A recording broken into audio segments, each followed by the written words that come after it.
जय हिंद, नमस्कार। मैं प्रभात रोशन आपका स्वागत करता हूं द एग्जाम रूल्स में। आज हम देखते हैं कुछ ऐसे न्यूज़ हैं जो क्योटो प्रोटोकॉल से या हमारे इन्वायरमेंट से रिलेटेड हैं। जब देखा गया कि हमारे इन्वायरमेंट को बहुत ज़्यादा प्रॉब्लम हो रही है, बहुत ज़्यादा दिक्कत हो रहा है, तो वर्ष 1997 में 1997 में एक सभा बुलाई गई जिसमें लगभग 160 देश से थे और यह सभा जापान के क्योटो शहर में आयोजित किया गया।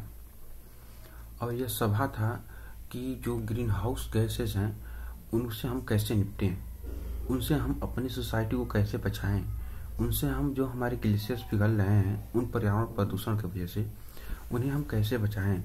ये सब करने के लिए क्योटो शहर में 160 देश जुटे या इकट्ठा हुए या अपना ग्रुप बना करके वहाँ पे मिलें ताकि इस पे बात हो और हम जो परेशानी है उसको हम दूर करने की कोशिश करें।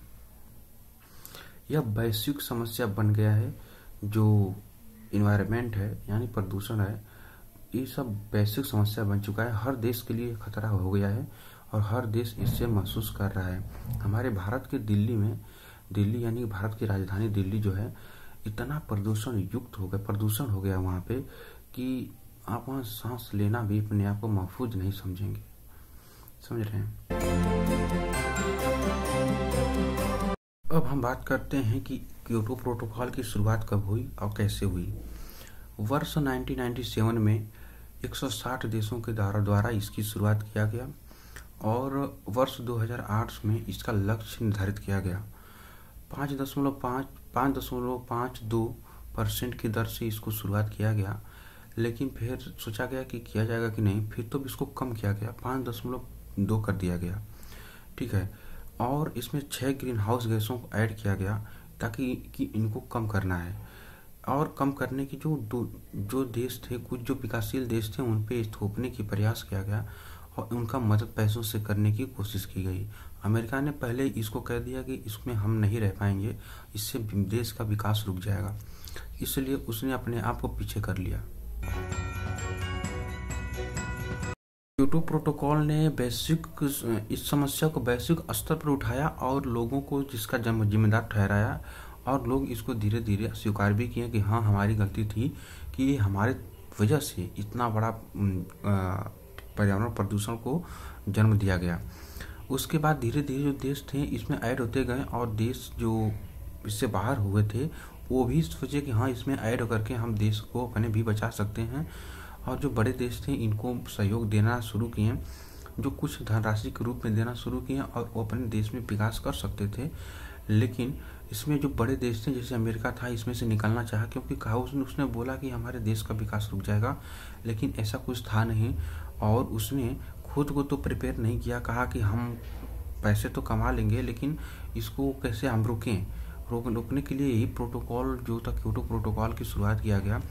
और इसने पेरिस समझौते को भी प्रभावित किया। यही नहीं, पेरिस समझौते को भी प्रभावित किया, उत्सर्जन, व्यापार, ये सब चीज़ों को इसमें प्रभावित करने की कोशिश भी किया क्योटो प्रोटोकॉल।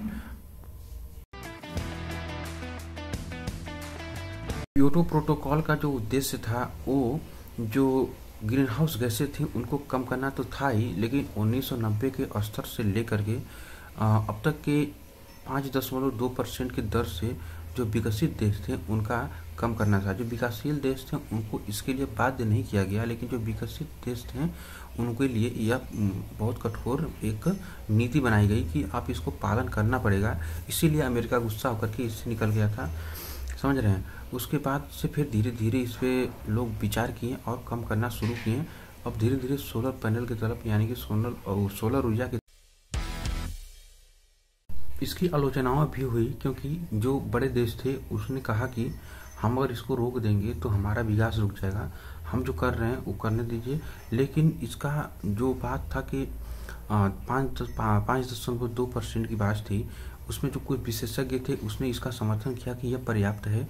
अगर ये जो बड़े देश हैं, जो उद्योगपति हैं या औद्योगिक देश जो हैं, वो अगर अपने उद्योगों में कुछ 5.5% की कमी करें तो इसमें कुछ मतलब रोका जा सकता है, समझ रहे हैं। लेकिन जो छोटे देश हैं उनको सहयोग देने के लिए बड़े देश भी आगे आए, और तो और इससे फ़ायदा यह हुआ कि जो छोटे छोटे देश थे वो हर बड़े देशों से जुड़ते गए, और जुड़ने का फ़ायदा यह हुआ कि आज विश्व जो है हर एक देश एक दूसरे से जुड़ा हुआ है और अपना सहयोग एक दूसरे का सहयोग कर रहा है, समझ रहे हैं।